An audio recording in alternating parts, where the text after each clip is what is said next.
Salamat po sa Diyos sa panibagong pagkakataon. Today, ang video na ito ay titled, Be a Good Person and Good Looking Doing Looks Maxing. Maging mabuting tao ka at maging pogi pa at the same time sa paggawa mo ng looks maxing. Ang looks maxing niya hindi lang panglabas, okay? Pati pang loob na self-improvement mo din kung ano yung pakikitungo mo sa kapwa at magiging mabuting tao ka pa at the same time. Kasi sinabi ng kasi ang realidad dito sa mundo, ang tao ay tumitingin sa muka. Kung kung pogi ka na at mabait ka at the same time, na yon, complete package na yon, 'di ba? At anumang narating mo sa buhay, hindi lang pogi, okay? Kasi may mga pogi na masamang ugali, kaya hindi sila tanggap ng society, okay? Kailangan maging mabait ka pa at maging pogi ka pa at the same time. Kasi ang totoo, ang babae tumitingin sa mukha kasi kailangan pogi ka. 'Di ba? Kaya yun yung realidad na kailangan mong isipin, na yung tao talaga nagtatangi, at nababasa mo naman yan sa Biblia sa unang Samuel 17. Ngunit sinabi ng Panginoon kay Samuel, huwag mong titingnan ng kanyang mukha o kataasan ng kanyang kataasan, sapagkat aking itinakwil siya, sapagkat hindi tumitingin ng Panginoon na gaya ng pagtingin ng tao. Sapagkat ang tao ay tumitingin sa mukha, ngunit ng Panginoon ay tumitingin sa puso. Ang tao, sabi na sa talatang ito, ay tumitingin sa mukha o kataasan man, marahil mayaman man siya, pero kapag masama yung puso, hindi siya kalugod-lugod sa Diyos. Kaya ang goal natin dito, hindi lang pagiging pogi para magustuhan ng mga tao, kundi magustuhan ka ng tao sa pagiging pogi at mabait pa at the same time. Kaya kaya wag natin inineglect yung personality kapag ikaw ay naglo-looks maxing. Kasi may mga tao na maganda ang mukha pero yung loob may halimaw. Tsaka may mga tao na koldero na mabait pa siya sa mabait siya pero yung mukha niya pangit. At ang goal ng video na ito ay mag-looks maxing ka para kung mabuti na ugali mo, maging maging tawag dito, maging mabait ka pa at the same time. Kasi karunungan ng Diyos ang lumikha sa atin. Kaya may mataba, may unano, may pangit, may maganda. Kasi kalooban ng Diyos yun sa atin. At karunungan niya yun na gumawa sa atin. Mababasa sa 4:11 ng Exodo. At sinabi sa kanya ng Panginoon, sino ang gumawa ng bibig ng tao? Sinong gumawa ng pipi o bingi o may paningin o bulag sa tao? Di ba ako, Panginoon? Kaya huwag tayong magrereklamo kung ano man ang naging kapalaran natin dito sa buhay. Kung pinanganak kang kuba, kalooban ng Diyos na kuba ka. Kaya huwag kang magre-rebelde sa Diyos kasi kaya may mga may mga factors din kung bakit pangit yung tao, dahil may mga gawa tayo na masama kaya nagkaroon ng kapintasan ang tao. Ang tao supposed to be wangis ng Diyos, maganda. Kaso sumama yung pagkataong loob na nare-reveal sa pagkataong labas. Okay? Kaya ang goal ko dito, ang Diyos ang may gawa sa atin. Okay, na tayo rin naman yung may gawa ng kasamaan natin. Okay? Kaya may mga tao na may disabilities kasi dahil sa mas kasalanan, o kaya kalooban ng Diyos na may disability sila. Ganon, kasi kalooban ng Diyos yun eh. Kaya para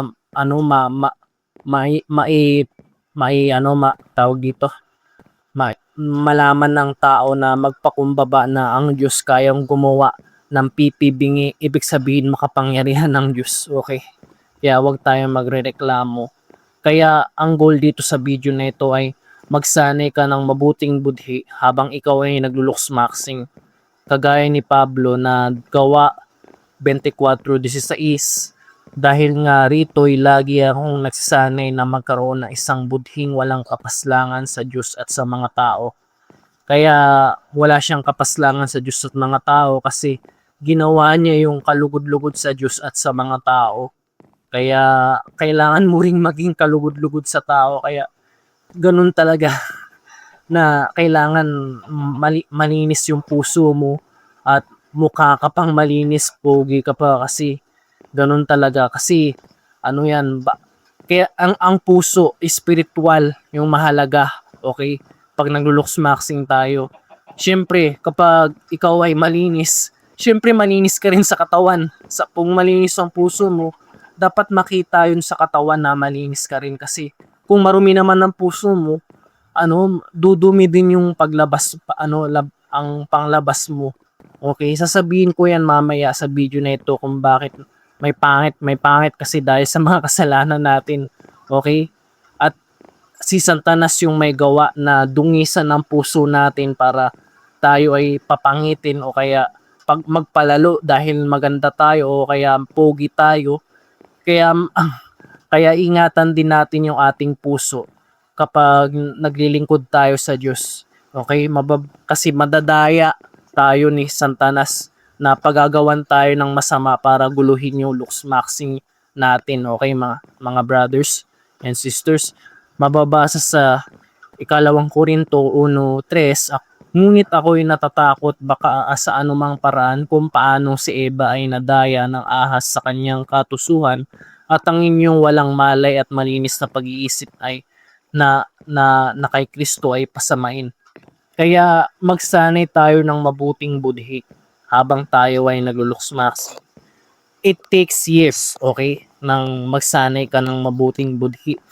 Mahaba yung panahon yun, parang kasabay na nang naglo-looks-maxing ka, it takes years pag naglo-looks-maxing ka. Matagal para mabago yung mukha mo, pati yung ugali mo kasi medyo colorated din yung morality sa looks, okay? Kasi gusto ko kung mabait ka pa, kung mabait ka, makikita yun sa mukha mo kasi mukha kang maamo. Ganon. Pero gusto ko baguhin yung puso nyo. Huwag kayong magpapalalo dahil sa kapugian nyo. Ganon. Kaya kailangan malinis tayo ng nagbabanal, okay? Masigurado natin na wala tayong ginagawang masama kapag naglo-looks-maxing tayo para maayos yung hormones. Paano? Sasabihin ko yan sa inyo mamaya. Mababasa sa Gawa 20:26. Kaya nga pinatutuhanan ko sa inyo sa araw na ito na ako'y malinis sa dugo sa lahat ng mga tao. Kaya nasabi ito ni Pablo kasi natiyak niya na malinis ang kanyang dugo sa lahat ng mga tao. Ibig sabihin, ginawa niya ang kapuri-puri sa tao ang mabuti, pati rin sa Diyos. Okay, wala siyang inagrabyado na mga kapatid, kundi ginawa niya ng mabuti. Kaya pag naglo-looks-maxing tayo, sundin mo ang kalinisan. Kasi pinayo din ito ni Pablo kay Timoteo sa 2 Timoteo 2:22, layuan mo ang masamang pita ng kabinataan, sundin mo ang kabanalan, ang pananampalataya, ang pag-ibig, ang kapayapaan, kasama na nagsisitawag sa Panginoon sa pusong malinis. Kaya kailangan maging malinis ang iyong puso. Kapag naglo-looks-maxing ka, kailangan gusto ko mabait ka na at malinis ka pa sa pagkataong labas at pagkataong loob. The inward and outward man. Kaya gusto ko maging pogi ka at mabait pa at the same time. So ito yung mga looks-maxing routine ko na na may diwa ng Biblia kasi yung Biblia kasi sinusuportahan din niya yung looks-maxing. Kaya gusto ng Diyos na ipaiwasan ka sa gawang masama kasi yung mga gawang masama, yun yung nagpapapangit sa atin. Tsaka yung gawang mabuti, yun yung nagpapapugi sa atin kasi nagtitiis ka sa gawa ng laman. Okay? Ito yung looks-maxing routine ko na kailangan mong ma-avoid na pinagbawal din naman ng Diyos. Okay? What to avoid? Smoking and vaping. Okay? Walang sinabi sa Biblia na manigarilyo, smoking. Wala, letra per letra. Pero yung diwa niya na ingatan mo yung katawan, na pagmamahal mo sa iyong sariling katawan, huwag ka mag-smoking kasi lahat ng bagay na nakakasira sa katawan ay gawa ng kaaway. Okay, gusto tayong sirain ng diablo. Avoid smoking and vaping. Smoking and vaping, pati alcohol, ito sinabi naman sa Biblia na huwag kang iinom ng alak. Okay? Alcohol use pa kasi napakapangit kapag lasinggero tayo. Poor diet, eating junk, huwag ka kakain ng junk kapag ikaw ay naglulux maxing, kasi maapektuhan din nito yung katawan mo na kapag kumakain ka ng junk pa yung isip mo, amoy mo pa junk, tapos mukha ka pang junk. Okay? Ang naniniwala ako sa Kristiyano, hindi kakain ng junk kundi healthy, okay? Lack of exercise, ito yung kailangan mong ma-avoid na hindi ka nag-ehersisyo kasi kalooban ng Diyos na mag-exercise ka, kasi sinabi ng Diyos kay Adan na sa pawis ng iyong mukha makakakain ka ng iyong tinapay. Sleep deprivation, hindi ka makatulog, na isang bagay na ano bang dahilan bakit hindi ka makatulog na naapektuhan ng iyong health. Una, dahil marami kang problema, kaya ang gusto ng Diyos na manalangin ka sa gabi at itiwala mo sa ang kabilisahan mo sa Diyos para makatulog ka, para hindi ka sleep deprived. Okay? Dahil kasalanan din natin, nanonood pa tayo ng K-drama, Netflix sa gabi, nagpuyat ka, anime, nanonood ka ng anime, kaya kasalanan din natin, kaya hindi natin pinapahalagahan yung pagtulog. Importante po yung pagtulog, mga kapatid, bilang pag-aalaga sa sariling katawan. Avoid watching porn, yung panonood ng mahalay, kasi diwa rin naman sa Biblia na huwag kang makikiapid na manood pa ng mga mahahalay na panoorin, kasama yung sa mga masasamang pita sa mata. Kaya avoid natin yung panonood ng porn para makapag-looks maxing tayo, kasi kapag addict ka sa porn, papangit ka, okay? Kasi yung sign ng addict sa porn ay mga taong nakakalbo, tapos nawawalan ng boost ng testosterone, kasi palagi silang palaging na-indulge sa sexual immorality, kaya masama pa ang ugali nila, tapos mukha pa silang pangit kasi gooner sila nakakakalbo. Okay, ayon sa research na ni-research ko, nakakakalbo ang panonood ng porn, kaya iwasan din natin yun, mga kapatid. Tsaka gaming, iwasan natin ng paglalaro ng games, kasi itong gaming na ito ay diwa ng Biblia na huwag kang maglalaro ng games, kasi layuan mo lahat ng anyo ng masama. Mababasa mo yan sa Tesalonica. Kaya pinagbawal ng Diyos ang maglaro ng games, kasi ang games ngayon ay maraming violente. Okay?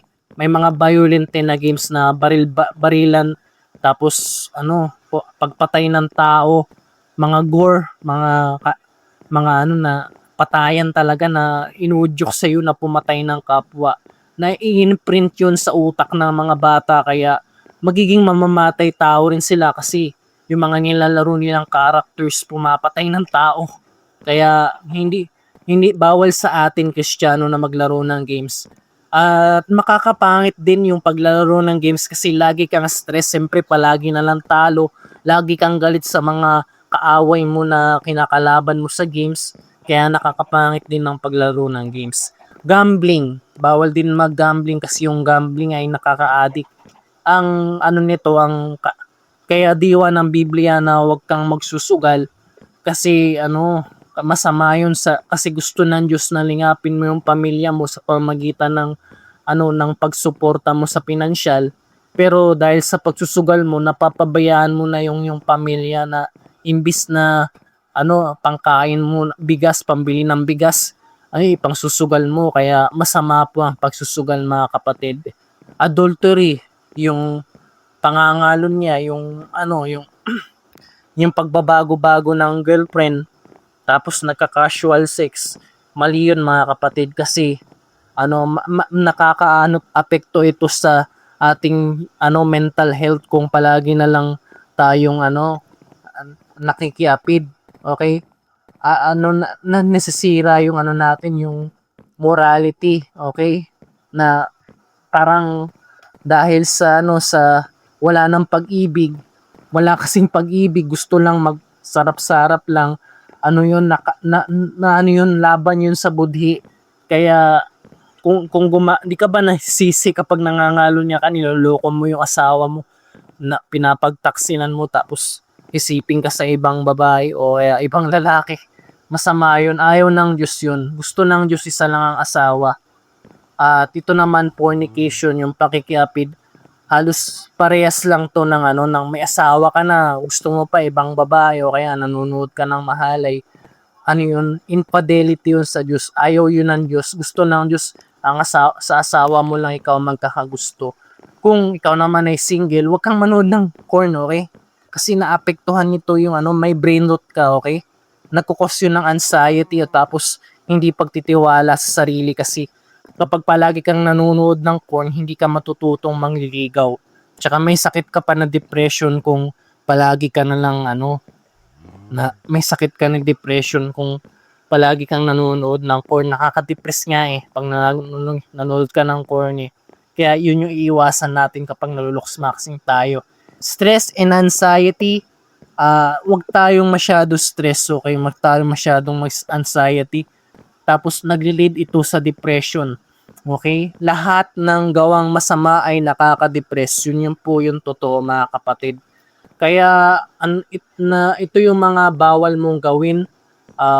Smoking and vaping, alcohol use, poor diet, eating junk, lack of exercise, sleep deprivation, watching porn, gaming, gambling, adultery, fornication, stress, anxiety, and depression. Kaya naman yung gagawin nating mga mabuti na para hindi tayo maging pangit sa kakagawa ng masama. Ang gagawin mo para pumugi ka ay ito, ay manalangin, prayer, manalangin. Kasi kapag nananalangin ka, gumaganda ang iyong hormones kasi meron kang pagtitiwala sa Diyos sa iyong mga problema. Sinasabi mo sa Diyos ang problema mo na siya na ang bahala, na hindi ka na palaging nawawala yung stress at anxiety at depression tuwing nananalangin ka. Maging maging habit sana natin ito mga kapatid na palaging mananalangin. Meron namang 24/7 community prayer sa MCGI kung gusto mo sumabay sa panalangin every hour, no? Merong 12 PM, 1 PM, tanghali, umaga, gabi, sumabay sa panalangin para mapaganda ang iyong kasi Diyos na yung bahala sa mga problema mo. Naniniwala po ako, nakikinig po yung Diyos kapag dumadalangin tayo at bibigay po ng Diyos ang ating mga pangangailangan para hindi po tayo masyado balisa. Okay? Kaya importante din na manalangin tayo, manalangin sa Diyos. Yun po yung pinaka-importante. Napaka makapangyarihan po ng panalangin ng taong matuwid. Kaya ito naman yung gagawin mo ay balanced nutrition. Dapat hindi ka kumakain ng junk at hindi ka masyado mayamo. Kasi kapag mayamo ka, kain ng kain, puro taba yung kinakain mo, puro prito, magkakaroon ka ng sakit. Okay, dapat balanced nutrition. Go, glow, and grow foods. Go foods, yung mga pagkain na energy. Grow foods, yung mga pagkain na pampalakas ng katawan. At glow foods, ang mga pagkain na na maganda sa balat para pumayat tayo at kuminis yung balat. At saka ito pang gagawin mo, regular exercise, mag-exercise ka nang hindi excessive na pagod ka na, mag-exercise ka pa. Dapat paminsan-minsan kailangan din natin mag-exercise. Every siguro mga 3 times a week or 1 times a week mag-exercise ka, tumakbo, mag-push up, 100 push 100 sit-ups, 100 squats. Do it every single day. Okay, yun lang gagawin natin mga brothers. At ito yung skincare and sun protection. Ito yung mga kailangan natin na na sa ating balat, okay, para maging pogi tayo. I link that in a okay na. Okay, wag na lang pala ako mag-affiliate kasi bilhin niyo na lang agad sa tindahan na nasa inyo, okay? Mababas, ay ito pala ito yung mga kailangan mong mga skincare product. Maxipil, Tretinoin, Maxipil Sun Protection Cream, Bio Oil, Moisturizer, at ang cleanser ay Kojic, tapos Gua Sha. At ito yung gagawin mo bilang routine. Una, ang cleanse, wash face with Kojic soap. Sa in the morning, maghilamos ka, cleanse ka. Tapos, step 2, mag-moisturizer ka, maglagay ka ng bio oil moisturizer para sa hydration. At ang naman, Gua Sha. Bago ka after moisturizing ay lagyan mo ng mag-massage ka ng Gua Sha para ma-reduce yung puffiness at improve circulation. Tapos later maglagay ka ng sun protection maglagay ka ng sun protection cream na SPF para maproteksyonan ka sa araw. At noon naman na every 2 hours o 2 to 3 hours maglagay ka ng sun protection cream kasi ang effectiveness ng sun protection cream ay every 2 to 3 hours. Mag-reapply ka ng sunscreen. Tapos kung yung balat mo ay dry dahil sa sa araw ay ka pa rin maglagay ka ng bio oil moisturizer. Kaya ngayon. Tapos sa gabi naman ay hugasan mo ulit yung mukha mo, mag-cleanse ka with Kojic soap. Maglagay ka ng Tretinoin na Maxipil para malagay sa balat. At ang mag-moisturizer ka para pagtulog mo. Tapos lagyan mo mag-wash ka. Yun yung step by step skincare routine ko sa morning, noon at night. Okay? Dental care. Get braces habang bata ka pa at brush your teeth 2 to 3 times a day. Tapos ito yung yung kailangan mo pag tuwing gabi, kailangan kumpleto ang tulog mo, adequate sleep na para makatulog ka, ito yung gagawin mo, sleep meditation na mag-iisip ka palagi ng positive at ilagak mo sa Diyos ang lahat ng iyong mga balisa sa iyong mga panalangin. Worship music sa MCGI Community Prayer. So sa tingin ko, salamat sa Diyos sa pagganitong pagkakataon. Kailangan ito yung gagawin mo para maging pogi ka pa at mabuti pa yung ugali mo at the same time. Kaya be a good person and good looking at doing looks maxing. Salamat po sa Diyos sa inyong pakikinig. Kaya alam niyo na po ang gagawin. Stop yapping na hindi ko kaya mag-looks maxing at pangit pa rin ako hanggang ngayon. Huwag kang mag-alala. It takes years ng routine. Gawin mo ang looks maxing routine na ito araw-araw at magiging pogi ka kasabay ng pagiging mabuting tao. Kasi kapag masamang tao ka, yun mo yan sa itsura, okay? Pero magpakabait ka pa rin kahit pangit ka, mga bros. At naniniwala po ko, ang tao nilikha sa wangis ng Diyos at ang katawan ng tao ay ginawa ng Diyos para ipaglingkod sa Kanya ng walang kapintasan. Salamat sa Diyos sa inyong pakikinig. More videos to come, one at a time, with God willing. It's not over until you win your crush. And see you in the next video.